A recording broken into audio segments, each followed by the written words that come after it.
Hi friends, actor Vineeth Srinivasan దర్శకత్వంలో వచ్చిన వర్షం గలక్కు శేషం ఈ సినిమా ఎలా ఉందో ఇప్పుడు చూద్దాం. ఇది ఇద్దరు ఫ్రెండ్స్ కదా, వేణు మురళి. ఇద్దరు కాలేజ్ మేట్స్. అయితే మురళిలో మ్యూజిక్ సెన్స్ ఉంటుంది, వేణులో గొప్ప రచయిత ఉంటాడు. ఒకళ్ళ టాలెంట్ ఒకళ్ళు గుర్తించి మద్రాసు వెళ్లి సినీ ఫీల్డ్ లో ఒక మంచి స్థానంలో ఉండాలని కోరుకుంటారు. వాళ్ళ జీవితాలు ఎలాంటి మలుపులు తిరిగాయి, అనుకున్నది సాధించారా లేదా అన్నదే కథ.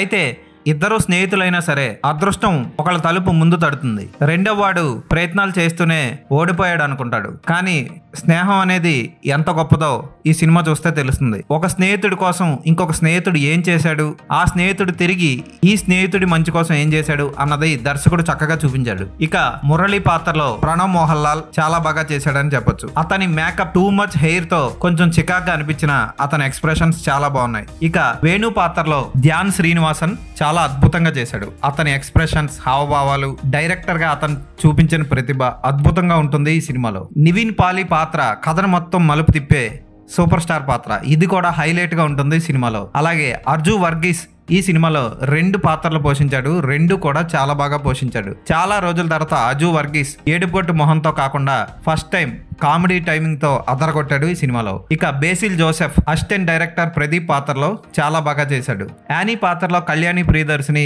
చాలా తక్కువ సేపు కనబడుతుంది, కానీ ఉన్నంతలా పాత్ర ఆకట్టుకుంటుంది. వినీత్ శ్రీనివాసన్ టాక్సీ డ్రైవర్ పాత్రలో సినిమాని చివరి వరకు నడుపుకుంటూ తీసుకొస్తాడు. అలాగే స్వామినాథన్, కామరాజ్, ఆసిఫ్ అలీ చిన్న చిన్న పాత్రలో మెరుస్తారు. నీరజ్ మాధవ్ కూడా ఒక చక్కటి పాత్ర పోషించాడు సినిమా నిర్మాతగా. రాధిక పాత్రలో నీతా పిల్లై కూడా ఆకట్టుకుంటుంది. ఈ సినిమా ఖచ్చితంగా చూసిన అందరినీ ఆకట్టుకుంటుంది. కొంచెం స్లోగా ఉంటుంది, కానీ ఫ్రెండ్షిప్ యొక్క వాల్యూ కానీ స్నేహబంధాన్ని అద్భుతంగా ఆవిష్కరించడంలో ఈ సినిమా సఫలమైందని చెప్పొచ్చు.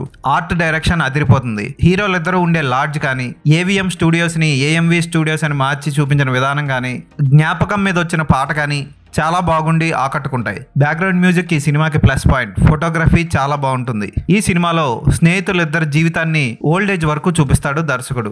మీకు ఇటువంటి మంచి స్నేహితుడు ఉంటే ఈ సినిమాలో మీరు లీనం అయిపోతారని చెప్పొచ్చు. లాంగ్ షాట్ ని వేణు దర్శకత్వం వహించే సీన్, హీరో అది చూసి ఆశ్చర్యపోయే సీన్ అదిరిపోతుంది సినిమాలో. ఒక మంచి ఫీల్ గుడ్ సినిమాని కొంచెం స్లోగా ఉన్న సినిమా అభిమానులు, సినిమాలో ట్రై చేసి సక్సెస్ పొందాలనుకునే వాళ్ళు ఖచ్చితంగా ఈ సినిమాని చూడాలి. ఈ సినిమాకి నేను ఇచ్చే రేటింగ్ 3.5/5.